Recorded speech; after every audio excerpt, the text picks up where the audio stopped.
Alrighty, so then you are going to take your pencil and from the top of that, the bottom of that line, you're going to draw a line all the way down the bottom. Okay? From the top all the way down to the bottom.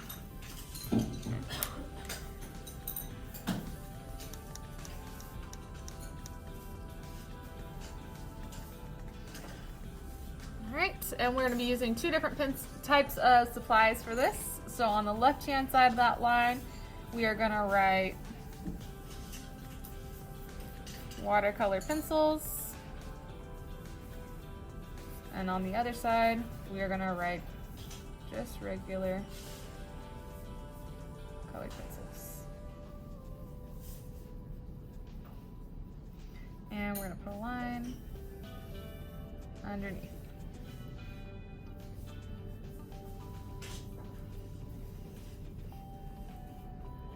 There are three different types of gradients we're going to talk about today. The first one is called monotone.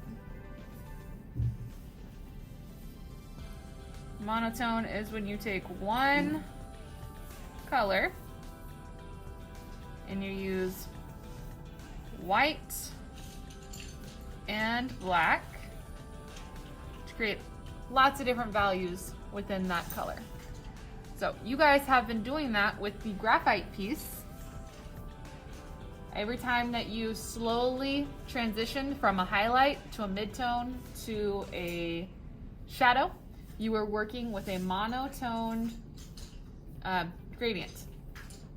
Okay? So once you have that written out, we're going to put a line underneath it. Okay. You're welcome to erase that little bit if you'd like. If you want to keep it, it doesn't matter.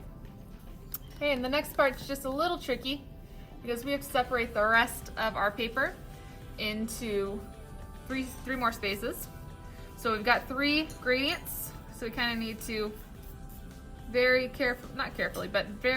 quickly just kind of measure out three sections. And on the first one, you're going to write analogous.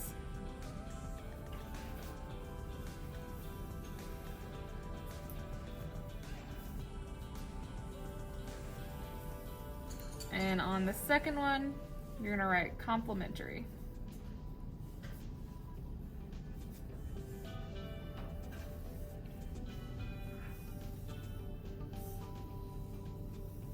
Does not have to be exact.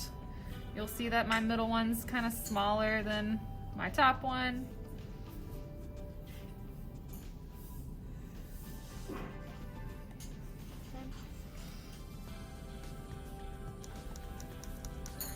All right, we've already talked about analogous and complementary with our portfolios.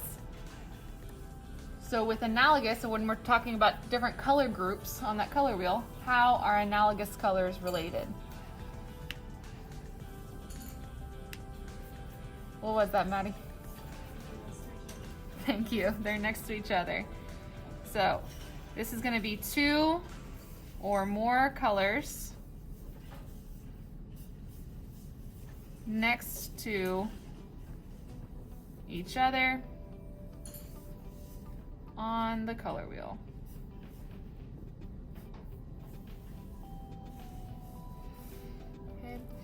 Okay. So then if analogous are colors that are next to each other, our complementary are going to be what, Nick?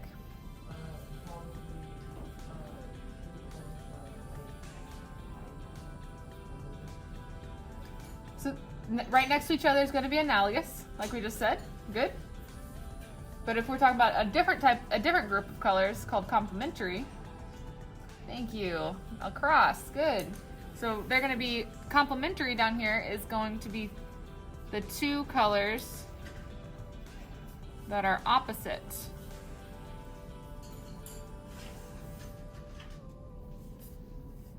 One another on the color wheel.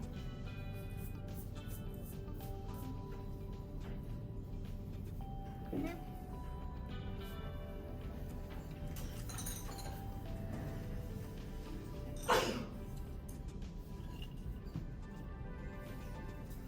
get that all written out, Mahmood?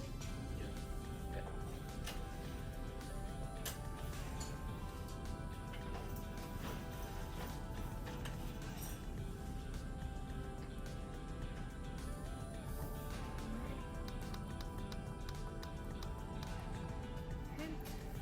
Last thing to set up before we start with our colors is each of these spaces we are going to separate it in half.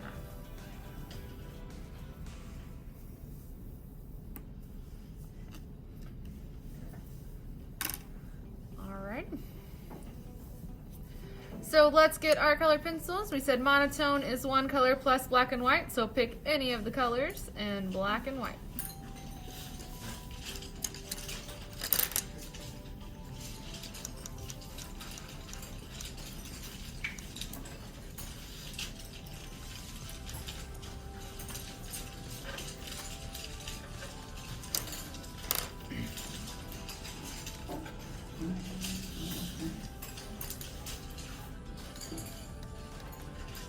Alrighty, so think about when we were working on our color wheel, how we had to have those different values.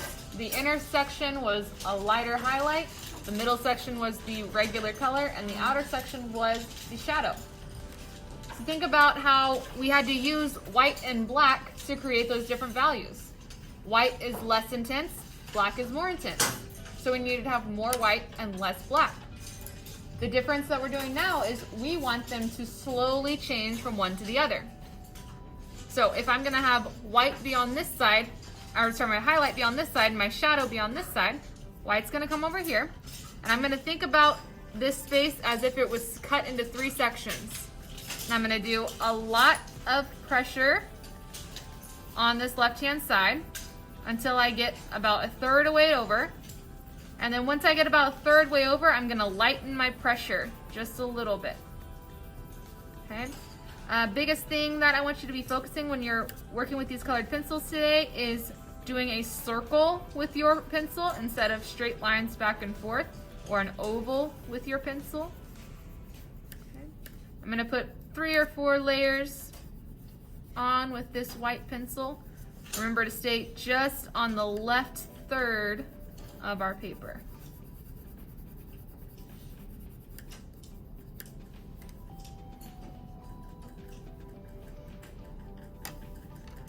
And after that, I'm going to take my color, whatever color that you were working with, and I'm going to start adding my first layer of color.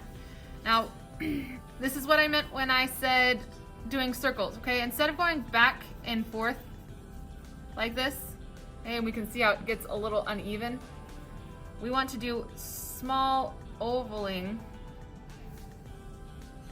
around, okay? It's much more even, and it's going to allow us to blend better. When you go back and forth like this, you have a lot of built-up energy going this way, and as soon as you stop it, that energy pushes your pencil into the paper a little bit more, and then you lift it up and go over and over and over, okay? It's harder to get that even. By holding up higher on the pencil and working with a more oval circling movement, that energy and movement is all going to be curved instead of that harsh stop. So try and keep it circular. Okay, and if the left side's going to be our highlight, we want very light pressure on that side and just light layers. And as we move to the right side where our shadow is, we're going to be pushing down harder and doing more layers.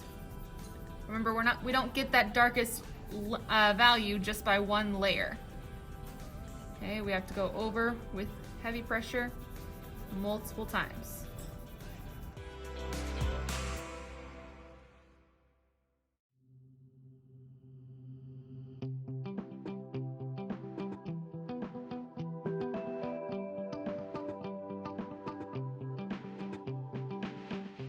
So, looking at my example, I can very clearly see where I have my heaviest pressure, my medium pressure, and my light pressure.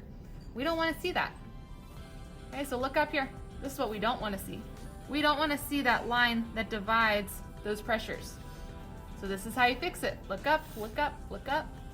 Okay, you're gonna go right on the other side of that, and you're going to very lightly do layers of pressure, or layers of your color, until it blends in with the other side. Okay? You don't want to just go over both sides, because then you get both sides getting darker. You want to go lightly on the side that is lighter, building up slowly until you have a nice transition.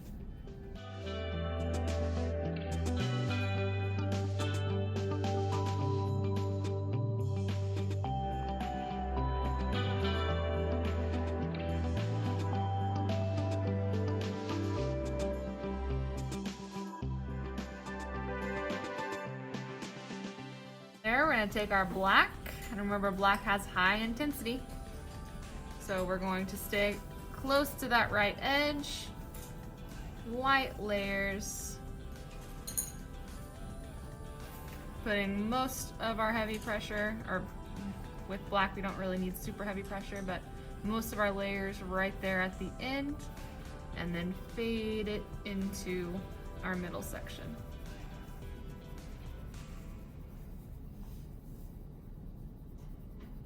Think about circling your pencil, not going straight back and forth, but circling.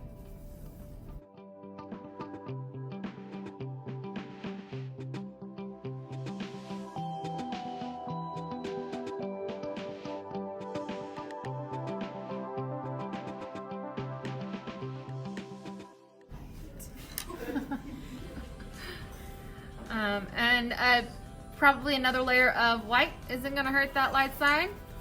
So getting some white back on that highlighted area. And then ending with another layer of red across the whole piece. It's going to help cement the entire thing together.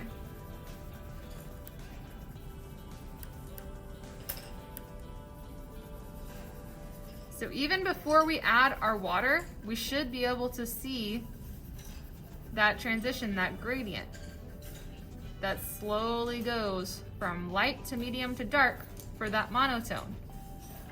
Remember, we're going to be looking for lots of value change in a monotone gradient.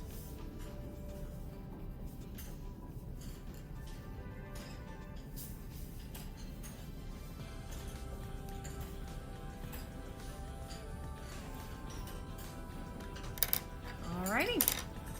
So we're going to move down to our analogous color, okay, or analogous group. Remember to skip one and go underneath analogous. I've had a lot of people work their first analogous inside here, but do it underneath where we wrote analogous. Okay, two colors that are next to each other. So I'm going to pick a color, and if I should pick, let's say orange, or no, I did orange already. Let's see. Let me pick green. If I'm going to do green, then I'm going to look at the color wheel. I'm going to see what's on each side of green. I can do either yellow or blue. So I'm looking at my options. I'm making sure that if I pick a blue, I don't accidentally pick up the violet, because the dark blue and the violet are very similar. And I think I'm going to go with yellow today. So, when we're working with this analogous, we really have to think about our space broken up into sections. So I'm going to break up my space into 3. Okay, so I'm making that light line as light as possible so that it's easily covered up, but you can now see in these spaces, yellow's going to come from one side, and green's gonna come from the other. And in the middle is where they're gonna mix. Notice how big of a section I have to mix them in. I have a third of the space where they're gonna overlap and mingle. If I try and restrict it to just this much space, doing a lot of value changes between that tiny area is gonna be very difficult and more obvious. We want it to be a subtle change. So from the left-hand side, I'm coming with heavier pressure. And as I get to that first mark, I'm going to start lightening my pressure. And then as I get to that last mark, I'm gonna go slightly over with the lightest pressure I can with that pencil.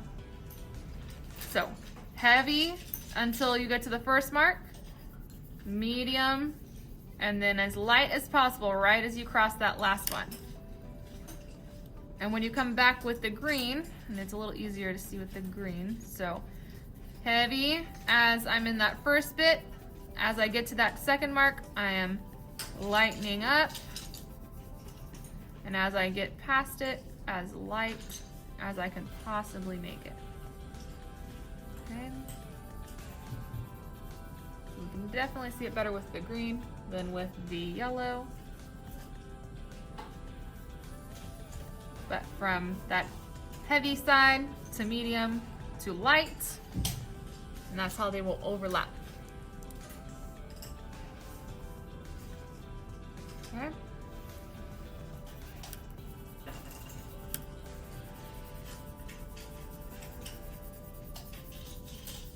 Circling with your pencil, trying to retrain our hands to work in circles instead of in straight lines.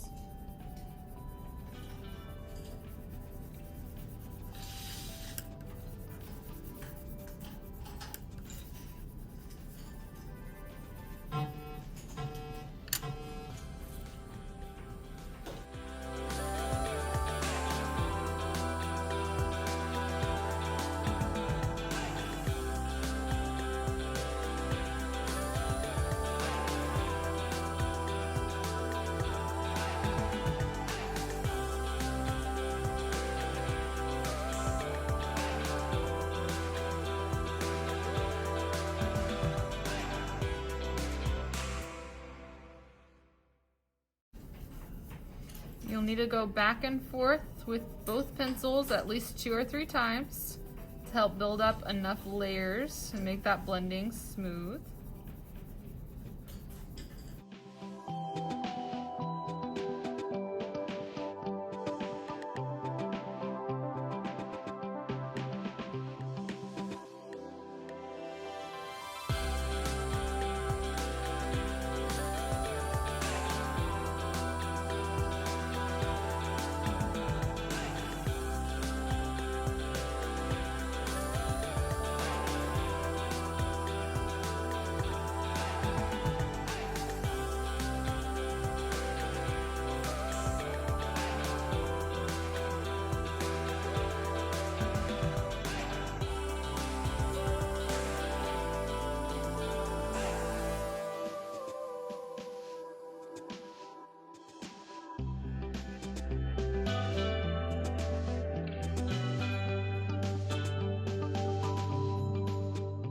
Take that primary and that secondary and we overlap them, we make a nice tertiary between them. And that's what will happen when we do analogous colors. When we move down to complementary, that gets a little bit different. Complementaries, being on opposite sides of the color wheel, are very different from one another. When 2 complementaries mix, that's when we start making different types of browns. Okay, so there's only really 3 combinations that you can do for complementary. What's going to be the complementary color for our yellow? Pardon? Violet, good. And what's going to be the complementary for red? Green. Green, good. Complementary for blue? Orange, perfect. So those are really the only 3 combinations for complementary right now. If and when we have tertiary colors, you could do the complementaries of the tertiary colors. So if I had red violet, I could then look across the color wheel and do yellow green. Okay. So pick one complementary group. And the process is the same as what you did on the analogous up here, where you're going to separate it into thirds. Loose thirds, again, doesn't have to be perfect. And then heavy pressure, medium pressure, light. With your other pencil, heavy pressure, medium pressure, light. But instead of a tertiary being made in the middle, it's going to be a browner color. So it can be a little difficult to blend because most people are looking for a tertiary, but you're gonna be having a brown instead. So it's gonna take light pressure and layers, layers, layers to make that smooth transition, okay?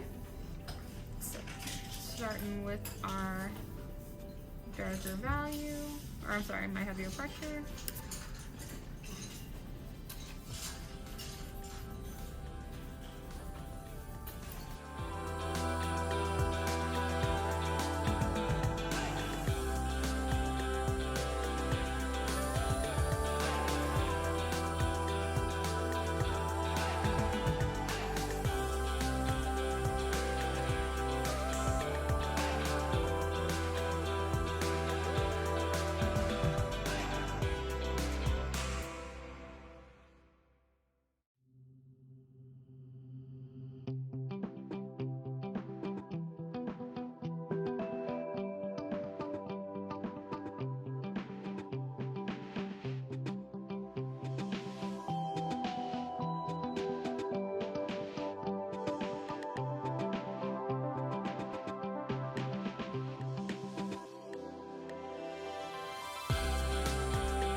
I'm gonna go ahead and demonstrate the brush for gradients, but before you guys do anything with the brush, you guys are actually going to finish with a second example in all of these spaces before you work with the brush, okay? You don't want to brush and then color because you might accidentally swipe some of that water into areas it's not supposed to go.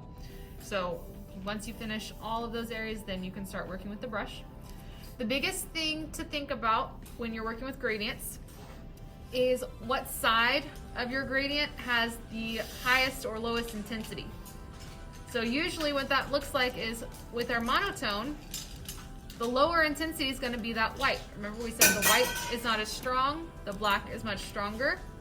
Okay, so I wouldn't want to start on the darker side and move to the lighter side, because that darker side, once I'm working in it, it's gonna have that in my paintbrush, and as I move across, I'm bringing that black all the way across.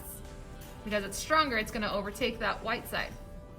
Okay, so if I start with the white highlighted area, and I move across, slowly it moves to that darker shadow, because that shadow is more intense.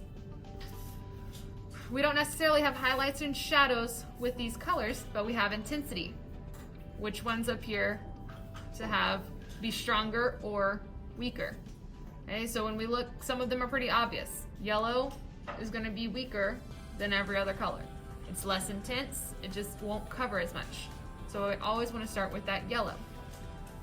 Sometimes it's not quite as clear. Between this orange and this light blue, they look pretty similar. If you're looking for a little bit and you're like, I don't really know, then it's probably close enough that it doesn't matter. So you could start on either side. Okay? I'm going to touch my paintbrush to the water, get off the extra paint, or sorry, the extra water, and let me take this paper out of here. And then I'm going to start on that light side, and I'm moving all the way across before I go back. I wouldn't want to take all of this dark shadow and start again on this side. Okay. I'm gonna actually rinse my brush out, get rid of the extra water, and then I can either start in the middle, on the side, whatever you'd like. But since I was running out of water here, I'm gonna start in the middle and finish up where I was working. And then I can go back, clean off my brush.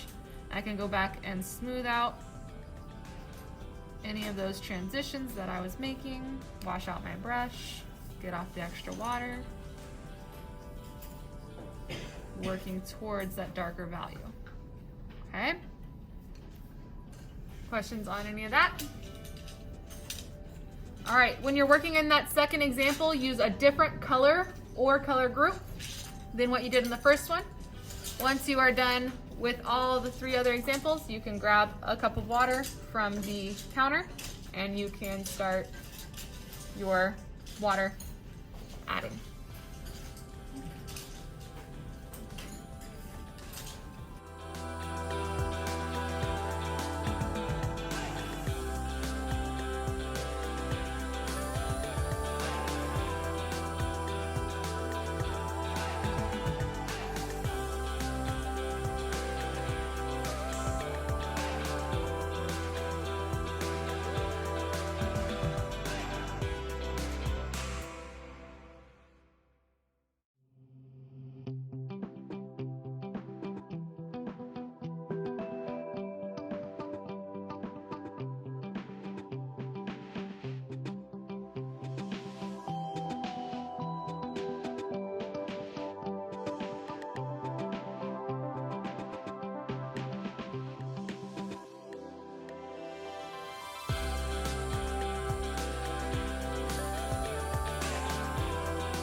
One additional thing I'll say, guys, is when I do complementary, I actually start on one side and work towards the middle, wash off my brush, start on the other side, and move back to the middle. So that each side is pretty pure color with that middle mixed as the brown.